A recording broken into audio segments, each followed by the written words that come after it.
ಪ್ರತಿರೋಧ ಒಡ್ಡಿ ಸನಾತನ ಧರ್ಮದ ಸ್ಥಾಪನೆಗಾಗಿ ಬೆಂಬಲಕ್ಕಾಗಿ ನಿಂತುಕೊಂಡಾಗ ಅದನ್ನು ರಕ್ಷಣೆ ಪಡ್ಕೊಳ್ಬೇಕು ಅಂತ ತಂಜಾವೂರು ಕಡೆಯಿಂದ ನನ್ನ ಪೂರ್ವಿಕರು ಸುಮಾರು 600 ವರ್ಷಗಳ ಕೆಳಗಿಂದ ಮುಳಬಾಗಲ ಹತ್ತಿರಕ್ಕೆ ಬಂದರು.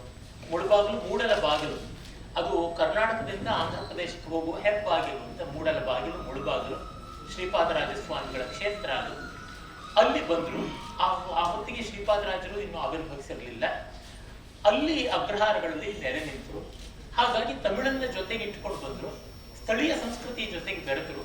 ಕನ್ನಡ, ತೆಲುಗು ಅಲ್ಲಿ ಸ್ಥಳೀಯ ಸಂಸ್ಕೃತಿ ದುಷ್ಪ್ರಭಾವ ಬೀರ್ತಾ ಇದ್ದಕ್ಕೆ there are many instances of wrong influence of film and film makers and film actors. ಆದರೆ ನನಗೆ ತೆಲುಗಿನ ಪೌರಾಣಿಕ ಚಲನಚಿತ್ರಗಳ ಮೂಲಕ ಸಂಗೀತ ಗೊತ್ತಾಯಿತು, ನೃತ್ಯ ಗೊತ್ತಾಯಿತು, ಸಾಹಿತ್ಯ ಗೊತ್ತಾಯಿತು, ನಟನೆ ಗೊತ್ತಾಯಿತು. Almost all the black and white Telugu mythological movies, they were almost representation of Sanskrit theatre. If you ಚಂಪೂ ಕಾವ್ಯವನ್ನು ಬೆಂಗಳೂರಿನ ಬಗ್ಗೆ ಬರೆದಿದ್ದಾರೆ. ಯಾವುದೇ ಸರ್ಕಾರದ ವಲಯದಲ್ಲಿ ಇದ್ದವನೆಲ್ಲ ನನಗೆ ಅಲ್ಲಿ ಕಷ್ಟಗಳು ಗೊತ್ತಿಲ್ಲ, ಆದ್ರೆ ಎಷ್ಟೋ ಕೆಲಸ ಆಗಬೇಕಾದದ್ದು ಆಗ್ತಾ ಇಲ್ವಲ್ಲ ಅನ್ನುವ ದುಃಖ ಕಾಣಿಸುತ್ತೆ. ತುಂಬ ಕಷ್ಟ ಹೇಳುವಂಥದ್ದು. ಒಂದನ್ನ ನಾನು ಎಷ್ಟು ಹೇಳಬಲ್ಲೆ, ನಮಗೆ ಯಾವುದು ಬೇಕು ಆ ವ್ಯಕ್ತಿಗಳು ಮೊದಲು ತಮ್ಮೊಳಗೆ ಅದನ್ನು ಚೆನ್ನಾಗಿ ತುಂಬಿಸ್ಕೊಳ್ಳೋ ಪ್ರಯತ್ನ ಪಟ್ಟರೆ ಈ ಪ್ರಶ್ನೆಗಳಿಗೆ ಉತ್ತರ ಸಿಗುತ್ತೆ ಅಂತ ನಾನು ಮಾಡಿದ್ದು ಅದೇನೆ. ನನಗೀಗ ಸಂಸ್ಕೃತ ಬೇಕು, ಗ್ರೀಕ್ ಬೇಕು, ಯಕ್ಷಗಾನ ಬೇಕು, ಸಂಗೀತ ಬೇಕು ಅಂದರೆ ನಾನು ನನ್ನೊಳಗೆ ಅದನ್ನು ಬದುಕಿಸ್ಕೊಳ್ಳೋ ಪ್ರಯತ್ನ ಪಟ್ಟೆ, ನನ್ನ ಸುತ್ತಮುತ್ತಲೂ ಬದುಕಿಸ್ಕೊಳ್ಳೋ ಪ್ರಯತ್ನ ಪಟ್ಟೆ. ಇದು ಒಂದು ರೀತಿ ಅಂತರ್ಜಲವನ್ನ ಹೆಚ್ಚು ಮಾಡಿದಾಗಲೇ ಬಾವಿಗಳು, ನದಿಗಳು, ಕೆರೆಗಳು ಎಲ್ಲ ಬದುಕುವಂಥದ್ದು. ಹೀಗಾಗಿ ನಮ್ಮೊಳಗಿನ ಅಂತರ್ಜಲದಂತೆ ನಾವು ನಮ್ಮೊಳಗೆ ಇದನ್ನು ತುಂಬಿಕೊಳ್ಳಬೇಕು. ತುಂಬಿಕೊಂಡ ಮೇಲೆ ವ್ಯವಸ್ಥೆಗಳಿಂದ ನಿರೀಕ್ಷೆ ಮಾಡಿದ್ರೆ ಪರವಾಗಿಲ್ಲ. ಏನಾಗಿದೆ, ವ್ಯವಸ್ಥೆಗಳಿಗೆ ಅದರದೇ ಆದ ಸಮಸ್ಯೆಗಳಿರುತ್ತವೆ. ಒಂದು ಸರಳವಾದ ಉದಾಹರಣೆ ಕೊಡೋದಿದ್ರೆ IGNCA ಸಂಸ್ಥೆ ಬಗ್ಗೆ ಹೇಳಿದ್ರೆ, ಎಲ್ಲ ಕಲೆಗಳಿಗೂ ಮೂಲಭೂತವಾದ ಇಸ್ಥೆಟಿಕ್ಸ್ ಅಂತ ಅನ್ನೋದ್ರ ಬಗ್ಗೆ ನಾನು IGNCಯಲ್ಲಿ ಕೆಲಸ ಮಾಡುವಾಗ ಪದ್ಮಾ ಸುಬ್ರಹ್ಮಣ್ಯಂ ಅವರು, ರಾಸತ್ಯನಾರಾಯಣ ಅವರು, ಚೂಡಾಮಣಿ ನಂದಗೋಪಾಲ್ ಅವರು, ಇವ್ರನ್ನೆಲ್ಲರನ್ನೂ ಬೇರೆ ಬೇರೆ ಕಲೆಗಳಿಗೆ ಇಟ್ಕೊಂಡು ನಾನು ಕೋಆರ್ಡಿನೇಟ್ ಮಾಡಿ ಒಂದು ಪ್ರಾಜೆಕ್ಟ್ ಮಾಡಿ ರಿಪೋರ್ಟ್ ಮಾಡಿದೆ. 18 ವರ್ಷ ಆಯಿತು, ಇವತ್ತಿಗೂ IGNCಯಿಂದ ಹೊರ ಬಂದಿಲ್ಲ. ಮೊನ್ನೆ ತೀರ್ಕೊಂಡಂತ ಮಹಾ ದೊಡ್ಡ ವಿಖ್ಯಾತ ವಿದ್ವಾಂಸರು, ಶಾಸನ ಮತ್ತು ಇತಿಹಾಸ ತಜ್ಞರಾದವರು, ಅವರು ನಾಗಸ್ವಾಮಿಯವರು 90 ವರ್ಷಗಳನ್ನು ಮೇಲ್ಪಟ್ಟು ಬದುಕಿದ್ರು. ಅವರು ಒಂದು ಪುಸ್ತಕ ಅವರು ಸತ್ತ ಮೇಲೂ IGNCA ತರಲಿಲ್ಲ. ಇಲ್ಲೇ ನಾಗಾಭರಣ ಅವರು ಇದ್ದಾರೆ. ನಾ ಏನೆಲ್ಲ ಗಲಾಟೆ ಮಾಡ್ತಾ ಇದ್ವಿ, ಇದು ಏನ್ ಮಾಡಿದ್ದೀರಾ, ಎಂತದ್ ಮಾಡಿದ್ದೀರಾ ಅಂತ ಅವರು ನನ್ನ ಜೊತೆ ಕೆಲಸ ಮಾಡಿದ್ರು IGNCA ಸಲಹೆದಾರರಾಗಿ.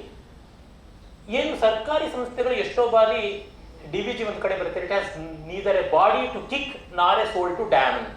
ಇದು ಬಹಳ ಬಹಳ ಬೇಸರದಿಂದ ನಾನು ಹೇಳ್ತೀನಿ. ಹಾಗಾಗಿ ಯಾವುದೊಂದು ಒಳ್ಳೆ ಕೆಲಸ ಆಗೋದಿಲ್ಲ. ನಾನು ಮಾಡಿದ ಒಂದು ಪ್ರಾಜೆಕ್ಟ್ ಅಲ್ಲಿ ಏನು ರಸ, ಧ್ವನಿ, ಔಚಿತ್ಯ, ವಕ್ರತಾ, ಇವು 4 ಕ್ಯಾನನ್ಸ್ ಆಫ್ ಆರ್ಟ್ ಕ್ರಿಟಿಸಿಸಮ್ ಬಹಳ ಮೂಲಭೂತವಾದದ್ದು ಅಂತ ಎಲ್ಲ ಕಲೆಗಳಿಗೂ ಅನ್ವಯಿಸಿ ತೋರಿಸುವ ಪ್ರಯತ್ನ. ಅದೇನು ಒಂದು 200 ಪುಟವೂ ಇಲ್ಲ. ಅದನ್ನು ತರೋದಕ್ಕೆ IGNCA ಅಂತಹ ಡೈನಾಸರಸ್ ಗಾತ್ರದ ಸಂಸ್ಥೆಗೂ ಆಗಲಿಲ್ಲ ಅಂತಂದ್ರೆ ಎಷ್ಟೋ ಸರ್ಕಾರಗಳು ಬಂದವು ಹೋದವು. ಕತಿಕವಯ, ಕತಿಕತೆಯ, ಕತಿಲುಪ್ತ, ಕತಿಚರಂತಿ, ಕತಿಶಿಥಿಲ ಅಂದ್ರೆ ಸರ್ಕಾರದಿಂದ ಏನು ಅಂತ ಅರ್ಥ ಮಾಡ್ಕೊಳ್ಬಹುದು. ಬಹಳ ಅಲ್ಲಿ ಕೆಲಸ ಮಾಡುವ ಮನಸ್ಸಿರುವ ಅಧಿಕಾರಿಗಳಿದ್ರು ಅವ್ರಿಗೆ ಎಷ್ಟು ಇಕ್ಕಟ್ಟಾಗುತ್ತೆ ಅಂತ ನಿಮ್ಮಂಥವರಿಗೆ ಗೊತ್ತಿರುತ್ತೆ. ಅದಕ್ಕೆ ನಾನು ಭಾವಿಸೋದಿಷ್ಟೇ, ಖಾಸಗಿ ಸಂಸ್ಥೆಗಳು, ಖಾಸಗಿ ಆದವರು ಹೆಚ್ಚು ಹೆಚ್ಚು ಮುಂದೆ ಬಂದು ಮಾಡಿದ್ರೆ ಒಳ್ಳೆಯದು. ಉದಾಹರಣೆಗೆ ಶೆಟ್ಟರ್ ಅವರು ಇದ್ದಾಗ ಎಷ್ಟು ಅನ್ಯಾಯ ನಡೀತು ಅಂತ ನಾನು ನೋಡಿದ್ದೀನಿ. ಸತ್ತವ್ರ ಮೇಲೆ ಆಕ್ಷೇಪ ಮಾಡಿಸೋದು ಅಂತಲ್ಲ. IGNCA ಅವರು ಒಂದು ಪ್ರಾಜೆಕ್ಟ್ ನಾನಿದ್ದಾಗಲೇ ಅದು ಅಪ್ರೂವ್ ಆಗಿತ್ತು. ಅವರು ಅದಕ್ಕೆ ಕತ್ತರಿ ಹಾಕಿದ್ರು. ಕರ್ಣಗಳು 108 ಕರ್ಣಗಳು, ಮಾರ್ಗ ಕರ್ಣಗಳು ಯಾವುದಿವೆ ಅವುಗಳ ಅನ್ವಯ ಹೇಗಾಗುತ್ತೆ, ಅಪ್ಲಿಕೇಶನ್ ಆಫ್ ಕನ್ನಡ ಅಂತ ವಿನಿಯೋಗ ಅಭಿನವ್ ಗುಪ್ತಾ ಬರೆದಿದ್ದಾನೆ. ಪಾಪ ಒಬ್ಬರು ಕ್ಯಾನ್ಸರ್ ಪೇಷಂಟ್ ಸುಂದರಿ ಸಂತಾನ ಅಂತ ಪದ್ಮಸುಬ್ರಹ್ಮಣ್ಯಂ ಪ್ರಧಾನ ಶಿಷ್ಯ, ಅವರು ಅದನ್ನ ನಿರ್ಮಾಣ ಮಾಡಿದ್ರು. ನಾನು ಅದರೊಳಗೆ ಸಹಯೋಗದಲ್ಲಿದ್ದು ಅದಕ್ಕೆ ಪೂರ್ತಿ ಎಲ್ಲ ವ್ಯವಸ್ಥೆ ಮಾಡಿಕೊಟ್ಟೆ. ಕೊನೆಗೆ ಅದು IGNCಯಿಂದ ಆಗಲಿಲ್ಲ. ನಾವು ಕೊಟ್ಟ ಬಜೆಟ್ ಜಾಸ್ತಿ, ಅದನ್ನು ಕಡಿಮೆ ಮಾಡಿ ಅಂತ.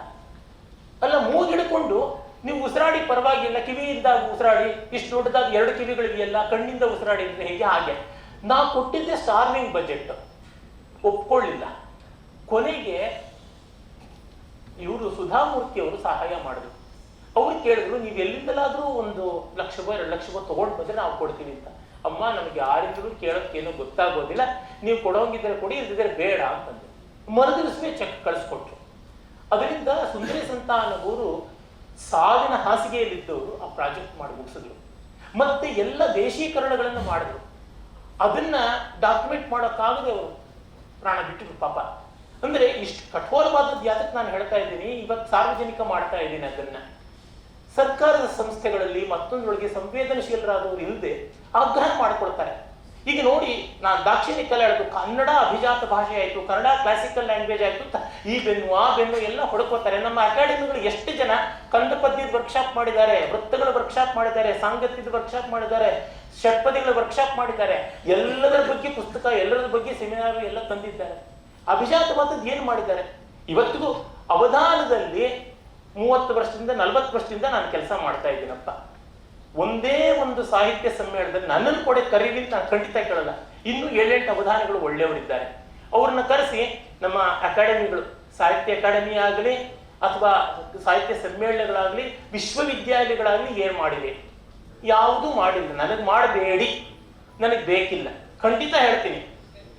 ಆದರೆ ಆ ಕಲೆಗೆ ಏನಾದರೂ ಮಾಡಿ, ಅಲ್ಲಿ ಮತ್ತೆ ಜಾತಿ, ಅಲ್ಲಿ ಮತ್ತೆ ಅಭಿಜಾತ, ಅಭಿಜಾತ ಅಂದ್ರೆ ಸಂಸ್ಕೃತ, ಸಂಸ್ಕೃತ ಅಂದ್ರೆ ಹೇರಿಕೆ, ಅದು ಬ್ರಾಹ್ಮಣ ಸಂಸ್ಕೃತಿ, ಈ ದುರಭಿಪ್ರಾಯ ಇದೆ. ಇದು ಬಾಯ್ಬಿಟ್ಟು ನಾನು ಹೇಳ್ತಾ ಇದ್ದೀನಿ, ನನಗೆ ಯಾವ ಸಂಕೋಚವೂ ಇಲ್ಲ, ನನಗೆ ಯಾರು ಏನು ಮಾಡಬೇಕಾಗಿಲ್ಲ.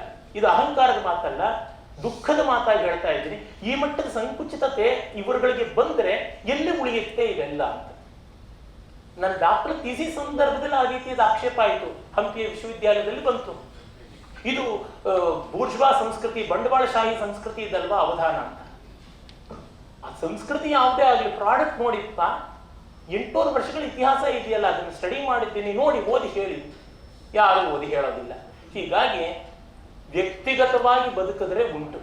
ನನ್ನ ಸಂಗೀತದ ಗುರುಗಳ ಪತಿ ಪ್ರೊಫೆಸರ್ MS ನಾಗರಾಜ್ ಅಂತ, BS ನಾಗರಾಜ್ ಅಂತ ಅವ್ರು ಹೇಳ್ತಾ ಇದ್ರು, ದೇವಸ್ಥಾನಗಳಲ್ಲಿ ಮಂಗಳಾರತಿ ತಟ್ಟೆಗಳಲ್ಲಿ ಬಿಡುವ ಕಾಸಿಗೆ ಕಾಸನ್ನು ಎಣಿಸಿಯೇ ಸಂಗೀತ ಕಚೇರಿಗಳಾಗಬೇಕು, ಅದು ಚೆನ್ನ. ಅಕಾಡೆಮಿಗಳಿಂದ ಆಗುವಾಗ ಅವ್ರ ಜಾತಿ ಏನು, ಅವ್ರ ಹೆಗಲ ಮೇಲೆ ಜನಿವಾರ ಇದೆಯಾ, ಶಿವದಾರ ಇದೆಯಾ, ಅವ್ರ ಹಣೆ ಮೇಲೆ ಯಾವ ಲಾಂಛನ ಇದೆ, ಇವುಗಳೇ ಹೋಗುತ್ತೆ, ಬೇರೆ ಯಾವುದು ಹೋಗೋದಿಲ್ಲ. ಈ ಜಾತಿಯವರು ಕೊಟ್ವಿ, ಆ ಪ್ರದೇಶಕ್ಕೆ ಪ್ರಾತಿನಿಧಿಕ ಇರಬೇಕು, ಆ ಒಂದು ಜಿಲ್ಲೆಯಿಂದ ಯಾರಿಗೂ ರಾಜ್ಯೋತ್ಸವ ಕೊಟ್ಟಿಲ್ಲ, ಅದಕ್ಕೊಂದು ಕೊಡು, ಅದಕ್ಕೊಂದು ತರ್ಪಣ ಕೊಡು, ಇಂಥದ್ದೇ ಆಗಿದೆ. ಇನ್ನೇನಾಗಿದೆ? ಕ್ವಾಲಿಟಿ ಅನ್ನೋವಾಗ ಯಾವುದು ಇಡಬಾರ್ದು. Justice with any prefix is injustice. Social justice, gender justice justice ಅಲ್ಲ. ನಾನು ಹೇಳೋದಕ್ಕೆ ಕಾರಣ ಇಷ್ಟೇ. ಯಾಕೆ ಅಂದ್ರೆ ಅತ್ಯುತ್ತಮವಾದದ್ದಕ್ಕೆ ಈ ತರದ ವಿಭಾಗಗಳು ಇಡಬಾರ್ದು, ಅಭೇದವಾಗಿ ನೋಡಬೇಕು. ಇದರ ಬಗ್ಗೆ ಬೇಕಾದಷ್ಟು ಆಕ್ಷೇಪ ಮಾಡಬಹುದು, ನಾನು ಅದರ ಬಗ್ಗೆ ಏನೂ ತಲೆ ಕೆಡಿಸ್ಕೊಳ್ತಿಲ್ಲ. ಸರಿ, ನನಗೆ ಕೊಟ್ಟ ಅವಧಿಯನ್ನು ಈಗ